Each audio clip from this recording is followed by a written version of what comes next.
Golf میں موجود Pakistani community کے حالات حاضرہ پر مبنی پروگرام، ایک ایسا پروگرام جس میں آپ دیار غیر میں پاکستانیوں کے کیسے گزرتے شب روز، وہ وائس آف اوورسیز کمیونٹی، ہر جمعرات رات 12:30 پر اور ہر جمعہ دن 3:30 پر دیکھ سکیں گے۔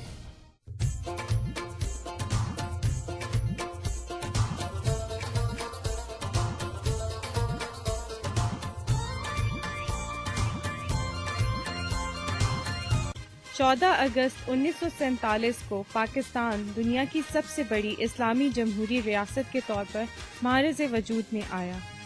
اس تاریخ کی ایک عظیم شخصیت جن کے بغیر پاکستان کا یہ خواب شرمندہ تعبیر نہیں ہو سکتا تھا، لیکن ان کی اعلیٰ قیادت اور باوقار شخصیت نے مسلمانان برصغیر کو ایک قوم کے طور پر متعارف کرایا اور اس سفر کو پایۂ تکمیل تک پہنچایا۔ اسی وجہ سے آج 64 سال گزرنے کے بعد بھی مسلمانان پاکستان اور تمام دنیا ان کو فاؤنڈر آف پاکستان اور بابا قائد کے نام سے جانتی ہے۔ ہم بطور پاکستانی عوام ہر سال 14 اگست کو جشن آزادی کی خوشیاں مناتے ہیں اور بابا قائد کو خراج عقیدت پیش کرتے ہیں، اور اس کے ساتھ ساتھ ان تمام پاکستانیوں کو جنہوں نے پاکستان بننے کے سفر میں بے تحاشا قربانیاں دی۔ پاکستان تو اللہ تعالیٰ کے حکم سے وجود میں آنا ہی تھا، لیکن یہ سفر اتنا آسان نہ تھا۔ اس ملک کے لیے مسلمانوں کو بہت سے چیلنجز کا سامنا کرنا پڑ رہا تھا۔ اس ریاست کے قیام کے متعلق یہ کہا جاتا تھا کہ یہ کبھی نہ بن سکے گی، اور اگر بن بھی گئی تو قائم نہ رہ سکے گی، لیکن مسلمانوں کی کاوش اور شہیدوں کے لہو کی قربانیاں دے کر اس وطن عظیم کی مٹی کو سینچا گیا، اور یوں ہمارے آباء و اجداد کا خواب پورا ہوا۔ آج یہاں ایک آزاد قوم اپنی مرضی اور آزادی سے اپنی زندگی بسر کر رہی ہے، اور اس بات پر فخر محسوس کرتی ہے کہ وہ پاکستانی ہیں اور اسلام کے خوبصورت طرز زندگی اختیار کیے ہوئے ہیں۔ اس کی بنیاد قائد اعظم نے رکھی، جنہوں نے دو قومی نظریے سے مسلمانوں کو اپنی ایک قوم ہونے کی پہچان دلائی۔ قائد اعظم کے انمول اصول اور پاکستان کی قوم کا منشور جس پر ملک و قوم کی ترقی منحصر ہے، وہ ہیں ایمان، اتحاد اور تنظیم۔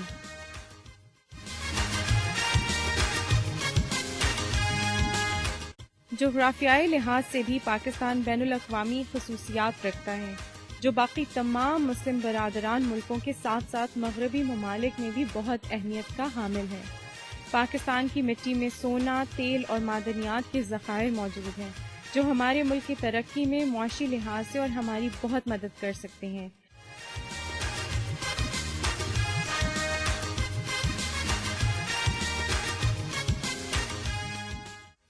نہ ہی صرف یہ، زراعت بھی پاکستان کی معیشت کا ایک بڑا حصہ ہے، اور ہماری زرعی اشیاء عالمی منڈی میں بہت پسند کی جاتی ہیں۔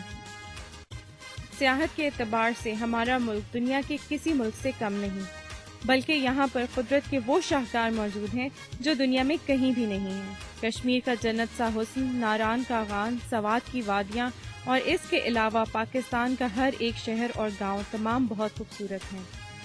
اسلام آباد جو پاکستان کا دارالخلافہ ہے، دنیا کے خوبصورت ترین شہروں میں شمار کیا جاتا ہے۔ تہذیب اور ثقافت کے اعتبار سے بہت رنگین اور خوبصورت ہے۔ یہاں بہت سی تاریخی عمارات اور سویلائزیشنز کے ٹریسز موجود ہیں۔ اس طرح پاکستان میں بولی جانے والی زبانیں بھی اردو جہاں ہماری قومی زبان ہے، ویسے ہی ہمارے ملک میں علاقائی زبانوں کے رنگ و دھن ہیں۔ یوں کہہ لیں کہ خدا کی دی ہوئی تمام نعمتیں پاکستان میں موجود ہیں۔ آج 14 اگست کے موقع پر یہی دعا ہے کہ ہمارا ملک ہمیشہ کے لیے قائم رہے اور کامیابی کی راہ پر گامزن ہو۔ آمین۔ بسم اللہ الرحمن الرحیم۔ میں آپ کے تمام ناظرین کو سلام علیکم کہتا ہوں، اور ان کو یوم آزادی پاکستان کے جو موقع ہے اس موقع پر بہت مبارکباد پیش کرتا ہوں۔ میں شکریہ ادا کرتا ہوں اپنے جو ٹی وی چینلز ہیں جنہوں نے مجھے موقع فراہم کیا کہ میں اپنے سارے پاکستانی بہن بھائی جو ہیں، چاہے کویت میں ہیں یا پاکستان میں یا دوسرے ممالک میں ہیں، ان سے مخاطب ہو سکوں۔ یوم آزادی پاکستان ہر سال ہم بہت جوش و خروش سے مناتے ہیں کویت میں، اور بلکہ جہاں بھی پاکستانی ہیں تقریبات کا آغاز صبح ایمبیسی میں فلیگ ہاسٹنگ سیرمنی سے ہوتا ہے، جس میں تمام پاکستانی بہن بھائیوں کو دعوت عام ہوتی ہے کہ وہ آئیں، تشریف لائیں یہاں پر اور اس میں تقریب میں حصہ لیں۔ یہ ایک پاکستان کے ساتھ یکجہتی کا اظہار بھی ہوتا ہے کہ آپ اپنی ایمبیسی میں آتے ہیں اور وہاں پہ جو پرچم کشائی ہے اس کی تقریب میں حصہ لیتے ہیں اور اپنے باقی بہن بھائی جو ہیں پاکستان میں ان کے ساتھ آپ انٹریکٹ کرتے ہیں، تو یہ خصوصی موقع ہوتا ہے۔ اکثر ہماری جو ایمبیسیز ہیں، سفارتخانے جو ہیں، وہ اس کے علاوہ کمیونٹی اور سوشل پروگرامز بھی کرتی ہیں۔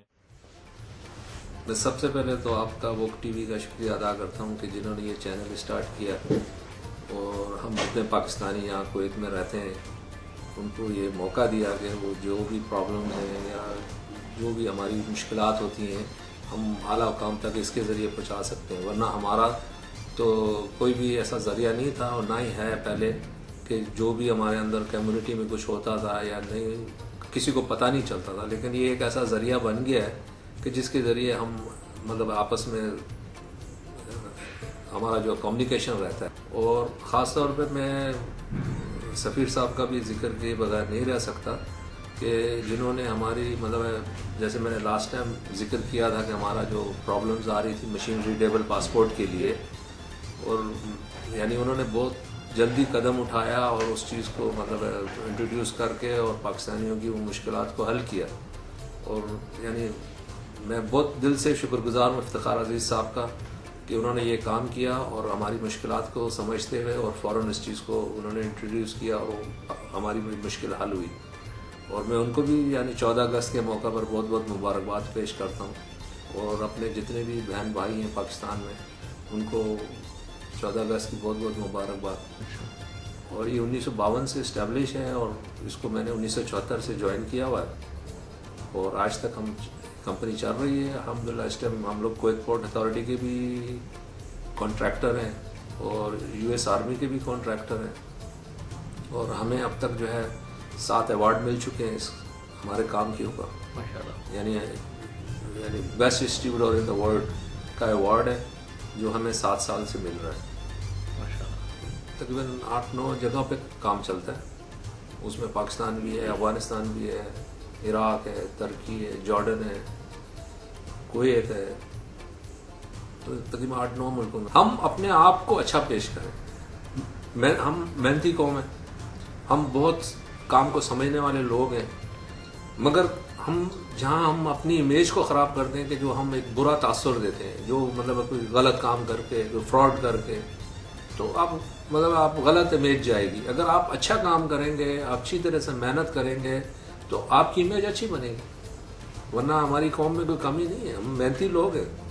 میں نے جیسے پچھلی دفعہ بھی کہا تھا کہ سب سے جو مین چیز ہے نا ہمارے پاکستانیوں کو باہر بھیجنے کے لیے، ہمارے پاس ایک کوئی ٹریننگ سینٹر ہونا چاہیے جہاں پر ان کو صحیح طریقے سے ٹرین کر کے ان کو بتایا جائے۔ ووکیشنل ٹریننگ سینٹر ہونا چاہیے، بالکل ان کی صحیح طریقے سے ایک قسم کی ٹریننگ ہونی چاہیے کہ آپ فلاں جگہ پہ جا رہے ہیں، وہاں کا ماحول ایسا ہے، آب و ہوا ایسی ہے، لوگ ایسے ہیں، آپ نے کس طریقے سے وہاں کام کرنا ہے، آپ کی یہ تنخواہ ہے، آپ ایگری ہیں یا نہیں ہیں۔ آپ کو معلوم ہے کہ ایک زمانے میں منسٹری آف الیکٹرک میں صرف پاکستان سے انجینئرز اور ٹیکنیشینز آتے تھے کویت میں، ہاں، کیونکہ وہ جو اس ٹائم کا انچارج تھا وہ پاکستان سے پڑھ کے آیا تھا اور وہ صرف پاکستانی انجینئرز اور ٹیکنیشین لاتا تھا۔ انہوں نے کیا امیج بنائی، جب انجینئر سے زیادہ پڑھا لکھا آدمی کون ہوگا؟ وہی ہے، ٹریننگ دی جائے ان کو، صحیح ان کی جو ہے مطلب تیار کیا جائے ان کو، بھائی یہ ایسا ہے، آپ دوسرے آدمی کا حق نہ ماریں۔ ہو سکتا ہے آپ کو مطلب یہاں آن کے نہ اچھا لگے، لیکن میں مجبور ہوں، مجھے اچھا لگتا ہے، تو آپ آ جائیں گے تو میرا حق مارا گیا نا، مجھے چانس نہیں ملے گا۔ تو ایسے آدمیوں کو بھیجا جائے جو واقعی کام کرنے کے لیے آتے ہیں اور مطلب اس کے مستحق ہیں۔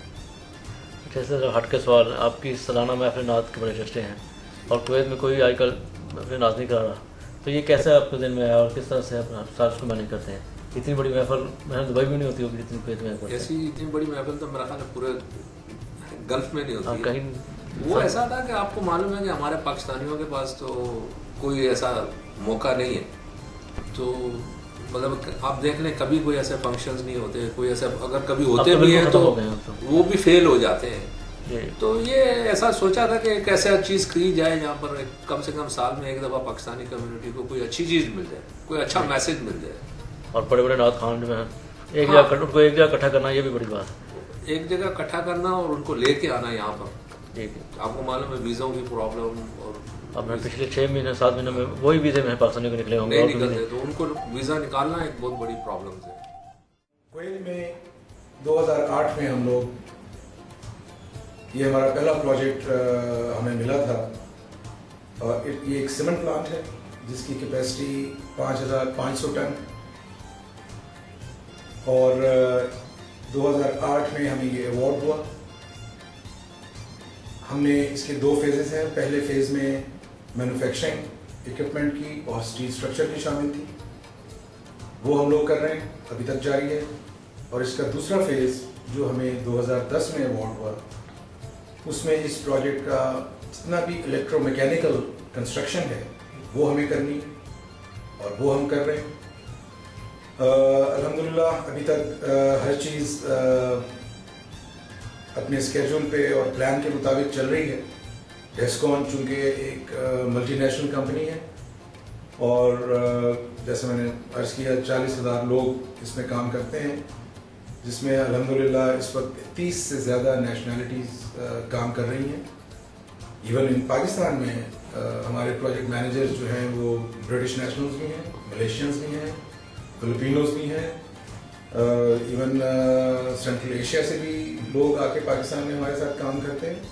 14 اگست کو جو چیز میں نے یہاں دیکھی, پاکستانیوں میں کافی جوش و خروش کے ساتھ وہ لوگ اس کو مناتے ہیں اور پارٹیسپیٹ کرتے ہیں, جس میں بچے, عورتیں, فیملیز سبھی شامل ہیں. میں ضرور اکنالج کرنا چاہوں گا ہماری ایمبیسی, جس طریقے سے 14 اگست ہم نے پچھلے سالوں میں دیکھا, انہوں نے جس طریقے سے آرگنائز کیا اور کمیونٹی کو ایک جگہ اکٹھا کرنے میں اور ایک دوسرے کے ساتھ ملنے کے لیے جو ایک پلیٹ فارم پرووائڈ کیا, دیٹ از ریمارکیبل. ایمبیسی جو خود اور افتخار صاحب کے آنے کے بعد خاص طور پہ جس انٹرسٹ کے ساتھ اور جو فنکشن اور تقریبات منعقد کرتی ہے, اس کے علاوہ ہم لوگ ڈیسکون میں بھی کوشش کرتے ہیں کہ صبح مارننگ تو ایمبیسی کے ساتھ ہمارا زیادہ ٹائم گزرتا ہے, بٹ ایوننگ میں اور ایون نیکسٹ ڈے ہم لوگ اپنے امپلائیز, نہ صرف پاکستانی بلکہ جو دوسری نیشنلٹیز کے لوگ ہیں, ان کو بھی ہم اس موقع پہ اکٹھا کریں اور ان کے ساتھ ایک اپنے گڈ ول, اپنے گڈ جیسچر, اپنے جذبات کو شیئر کریں. گلف میں موجود پاکستانی کمیونٹی کے حالات حاضرہ پر مبنی پروگرام ایک ایسا پروگرام جس میں آپ دیار غیر میں پاکستانیوں کے کیسے گزرتے شب روز وہ وائس آف اوورسیز کمیونٹی ہر جمعرات رات 12:20 پر اور ہر جمعہ دن 3:30 پر دیکھ سکیں گے.